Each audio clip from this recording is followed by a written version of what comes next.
जय श्री राधे। प्रिय भक्तों, आप सभी का सरल कर्मकांड सीखें चैनल पर बहुत बहुत स्वागत है। आज हम आपको नित्य पूजा विधि बताएंगे। घर में कैसे और किस प्रकार से भगवान की नित्य पूजा करें, नित्य पूजन विधि आइए हम सभी लोग जानते हैं। पूजन से पूर्व प्रातः जागरण का विशेष महत्व है। हमारे धर्मशास्त्रों और धर्म ग्रंथों में कहा गया है, ब्रह्म मुहूर्ते या निद्रा सा पुण्यक्षय कारिणी। जो व्यक्ति ब्रह्म मुहूर्त में सोता है उसके जीवन के सारे पुण्य नष्ट हो जाते हैं। इसलिए हम सभी को ब्रह्म मुहूर्त में जग जाना चाहिए। यदि हम ब्रह्म मुहूर्त में नहीं जग पाते हैं तब कम से कम 40 मिनट सूर्य उदय से पूर्व हमें जग ही जाना चाहिए। और सूर्य उदय से पूर्व जगने से बहुत लाभ होता है, इसलिए हमें अवश्य ही जगना चाहिए। और जगते ही हमें क्या करना चाहिए, हमारा शास्त्र कहता है, ब्रह्म मुहूर्ते उत्थाय स्वकरतल अवलोकनम। सुबह उठते ही अपने हाथों के दर्शन करना चाहिए और इन मंत्रों का उच्चारण करना चाहिए। कराग्रे वसते लक्ष्मी, करमध्ये सरस्वती, करमूले स्थितो ब्रह्मा, प्रभाते कर दर्शनम। इस मंत्र को बोलते हुए अपने हाथों के अग्रभाग में माता लक्ष्मी जी का दर्शन करें, मध्य में भगवती सरस्वती जी का दर्शन करें और हाथ के मूल भाग में ब्रह्मा जी के दर्शन करें। तत्पश्चात आप पृथ्वी माता को प्रणाम करें इस मंत्र को बोलते हुए। ओम समुद्रवशने देवी पर्वत स्तन मंडिते, विष्णुपत्नी नमस्तुभ्यं पादस्पर्शं क्षमस्व मे। इस प्रकार से माता भगवती को प्रणाम करें, उनसे प्रार्थना करें। ये दोनों कार्य अर्थात कर दर्शन और पृथ्वी माता को प्रणाम आपको नित्य ही करना है। आप कहीं भी रहें तो भी यह करना ही करना है। इस प्रकार से अपने कर दर्शन के बाद पृथ्वी माता को प्रणाम करने के पश्चात अपने से सभी श्रेष्ठ जनों का आदर करें, उनको प्रणाम करें। प्रातः काल उठ के रघुनाथा, मात पिता गुरु ना वही माथा। अर्थात हम सभी को भी जगने के बाद अपने माता पिता गुरुजनों को सभी को प्रणाम करना चाहिए।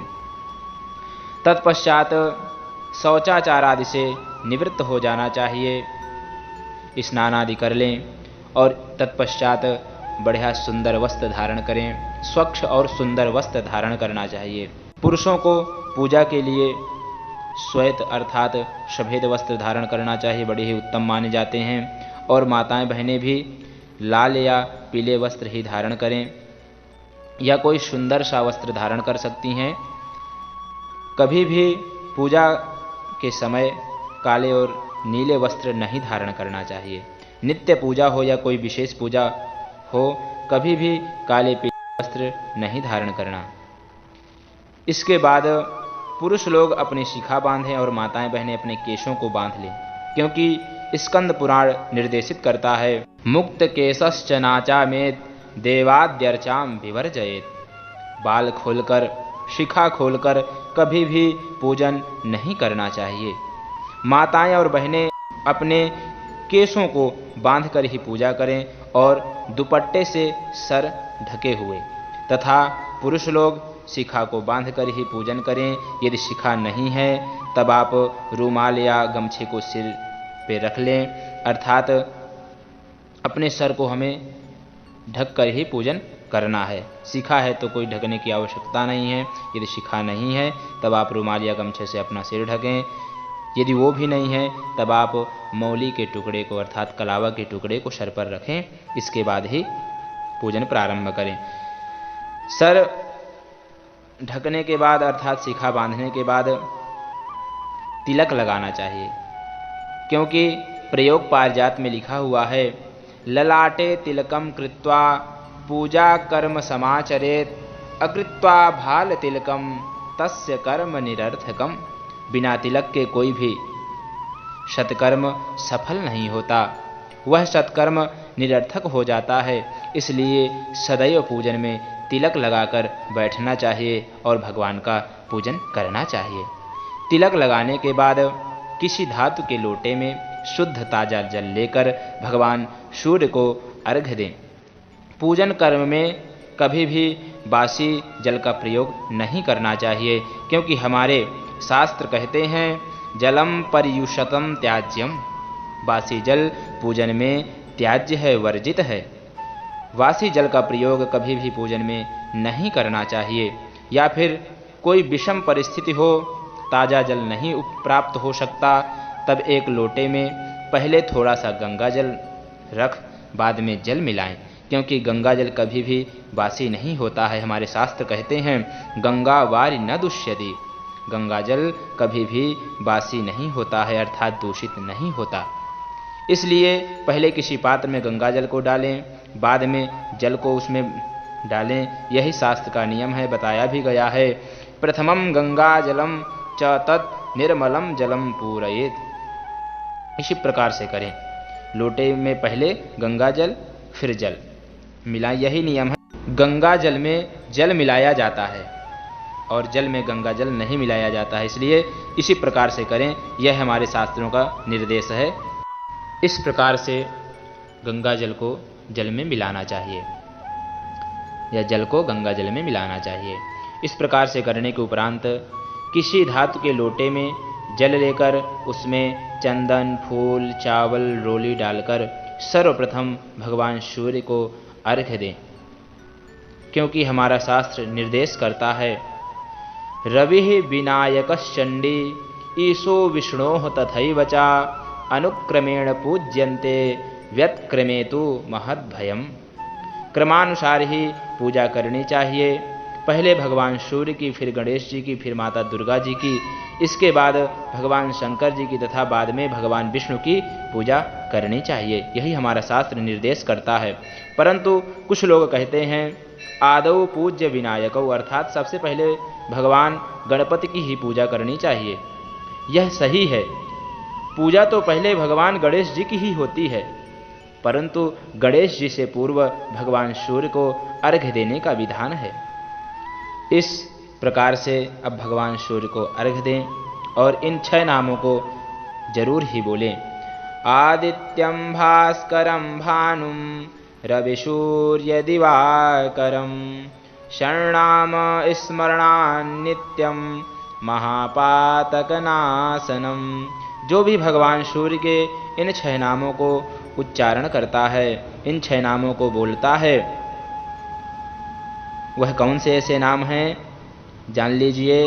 ओम आदित्याय नमः, ओम भास्कराय नमः, ओम भानवे नमः, ओम रवये नमः, ओम सूर्याय नमः, ओम दिवाकराय नमः। जो भी इन 6 नामों को भगवान सूर्य को अर्घ्य देते समय उच्चारण करता है, उसके सभी रोग और पाप नष्ट हो जाते हैं। आप रोग नाश के लिए भी इन नामों को जप सकते हैं। भगवान सूर्य को अर्घ्य देने के समय तो बोलना ही बोलना है, आप कुछ और भी इन मंत्रों का जप कर सकते हैं। भगवान सूर्य को अर्घ्य देने के बाद फिर से एक लोटा जल भर लें और पूजन के लिए फूल, तुलसी पत्र, बिल्व पत्र आदि का चयन कर लें। यह ध्यान रखना चाहिए कभी भी फूल, तुलसी पत्र, बिल्व पत्र बिना स्नान किए हुए नहीं तोड़ना चाहिए।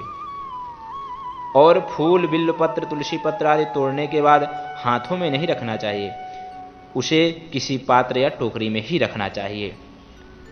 लोटे में जल को और फूल, बिल्व पत्र आदि को लेकर के अपने घर के पूजन स्थल अर्थात पूजन रूम में जाना है।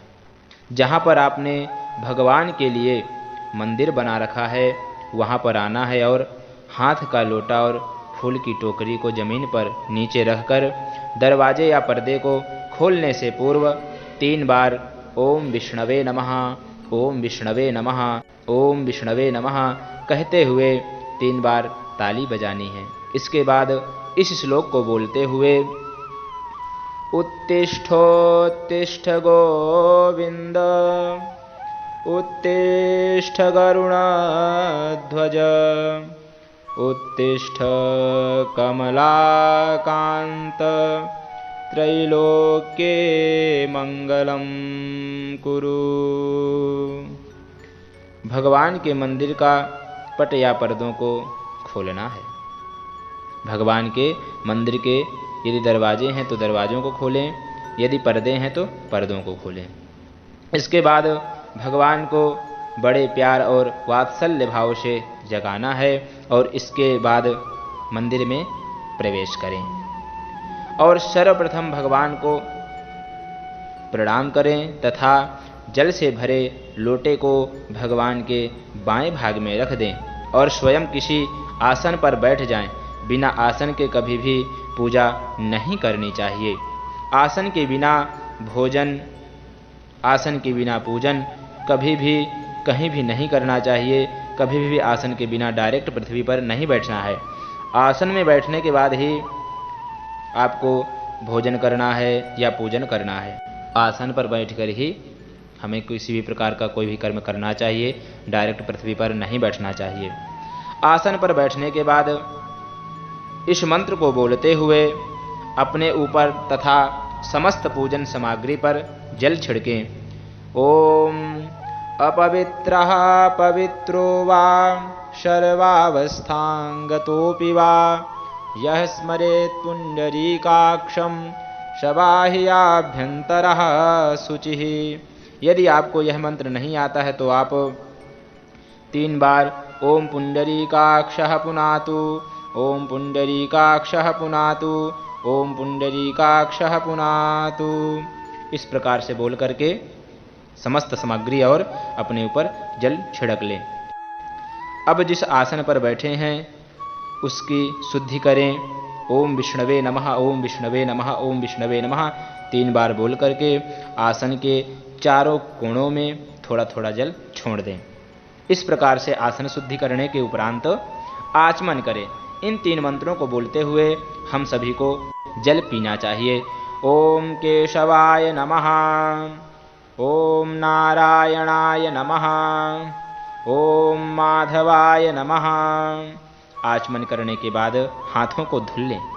आचमन के बाद कुशा की बनी पवित्री को अनामिका उंगली में धारण करना चाहिए, अर्थात सबसे छोटी वाली उंगली के बगल वाली उंगली में कुशा की पवित्री हो या धातु की कोई अंगूठी हो, उसे आप धारण कर लें। इसके बाद अब तिलक लगाना चाहिए, तो आपने पहले से ही तिलक धारण कर रखा है और शिखा भी बांध रखी है।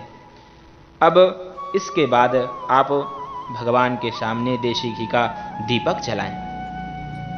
दीपक को भगवान के बाएं तरफ रखना चाहिए और शंख को भी उसी के पास जल भरकर रख देना चाहिए यदि आपके पास शंख है तो। और गंधाक्षत पुष्प भगवान दीपक के समीप चढ़ा करके उनको प्रणाम करना चाहिए। अब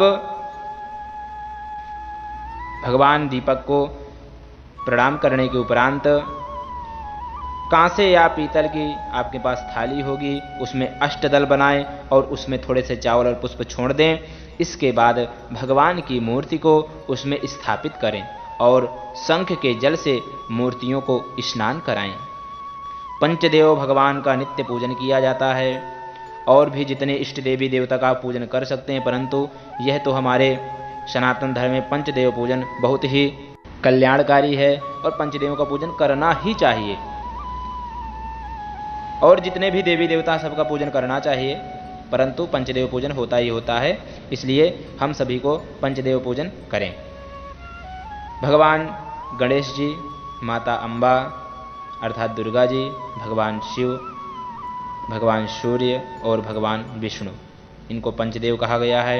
इनका पूजन करें। और लड्डू गोपाल जी हैं तो विष्णु जी का ही रूप हैं, उनका भी पूजन करें। तो सभी का पूजन करें सभी को शंख के जल से स्नान करा रहे हैं। यदि आप भगवान गणेश जी को स्नान कराएं जब, तो कौन सा मंत्र बोलना है? श्री गणेशाय नमः। दुर्गा जी को करा रहे हैं, ओम श्री दुर्गायै नमः। भगवान शिव को करा रहे हैं, ओम नमः शिवाय। भगवान विष्णु जी को करा रहे हैं, ओम विष्णवे नमः। भगवान सूर्य को करा रहे हैं, ओम सूर्याय नमः। भगवान लड्डू गोपाल जी को करा रहे हैं, तो ओम श्री कृष्णाय नमः। इस प्रकार से बोल करके देवी देवताओं को आप स्नान करा दें। स्नान कराने के बाद भगवान को स्वच्छ जल से स्नान करा के तौलिए से अक्षय से प्रोक्षण करना चाहिए, भगवान को पोंछना चाहिए और इसके बाद यथावत स्थान पे विराजित कर दें। पहले भगवान के आसन पर पुष्प आदि बिछा दें, इसके बाद भगवान को वहां पर बिठाएं। भगवान को बिठाने के बाद वस्त्र पहनावें, तिलक लगाएं, चावल चढ़ाएं, श्रृंगार आदि का सामान चढ़ाएं, पुष्प, पुष्पमाला, तुलसी पत्र, बिल्व पत्र, दूर्वा आदि सभी कुछ चढ़ा करके धूप दीप भगवान को दिखावें। धूप दीप दिखाने के बाद हाथ धुलकर भगवान को प्रिय सुंदर सा भोग लगाएं। भगवान को जो प्रिय हो, जैसे भगवान गणेश जी को बहुत ज़्यादा लड्डू प्रिय हैं तो आप लगा सकते हैं। यदि नियमतः आप मिश्री का भोग लगाते हैं तब आप मिश्री का ही भोग लगा सकते हैं। जो सामग्री हो हमारे पास उसी से हमें भगवान का पूजन करना है, उस प्रकार से आप करें। भगवान को सुंदर सा भोग लगाएं। भोग लगाने के बाद भगवान की आरती करें। फल आदि होंगे आपके पास, ऋतु फल होंगे, भगवान को चढ़ाएं। जो भी पूजन सामग्री है, जो भी फल है, मीठा है, भगवान को सब अर्पित कर दें। भगवान को भोग लगाने के बाद फिर आरती करते हैं इस मंत्र के द्वारा, ओम कर्पूर गौरम करुणावतारम संसार सारम भुजगेंद्रहारम सदा वसंतम हृदयारविंदे भवम भवानी सहितम नमामि। आरती करने के बाद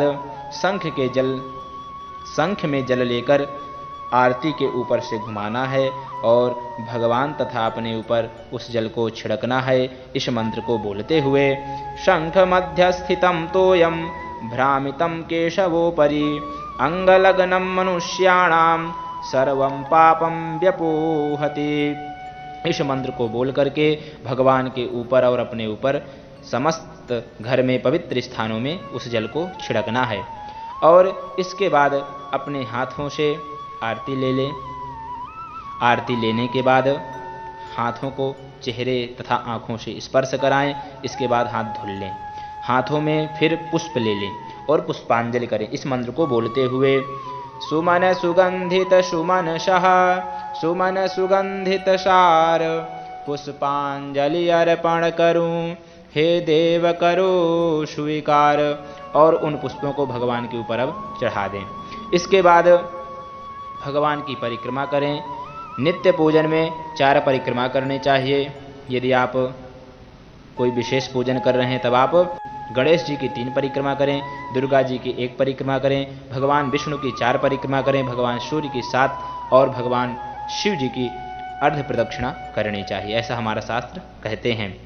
परिक्रमा इस मंत्र को बोल करके करें, यानि कानि च पापानि जन्मांतरकृतानि च तानि सर्वाणि नश्यन्तु प्रदक्षिण पदे पदे। इस मंत्र को बोल करके आप भगवान की परिक्रमा कर लें। परिक्रमा यदि आप यह मंत्र नहीं बोल सकते हैं तब आप भगवान के नाम संकीर्तन करते हुए परिक्रमा कर लें। परिक्रमा के बाद भगवान को साष्टांग प्रणाम करें। इस मंत्र को बोलकर, नमः सर्वहितार्थाय जगदाधार हेतवे साष्टांगोयम प्रणामस्ते प्रणयेन मया कृतः। माताएं बहनें घुटनों के बल ही बैठ करके प्रणाम करें और पुरुष लोग साष्टांग प्रणाम करें, ऐसा हमारा शास्त्र कहता है। माताओं को कभी भी संपूर्ण लेट करके प्रणाम भगवान को नहीं करना चाहिए। आप घुटनों के बल ही बैठ करके भगवान को प्रणाम करें और पुरुष लोग साष्टांग अर्थात संपूर्ण लेट करके भगवान को प्रणाम कर सकते हैं, करें।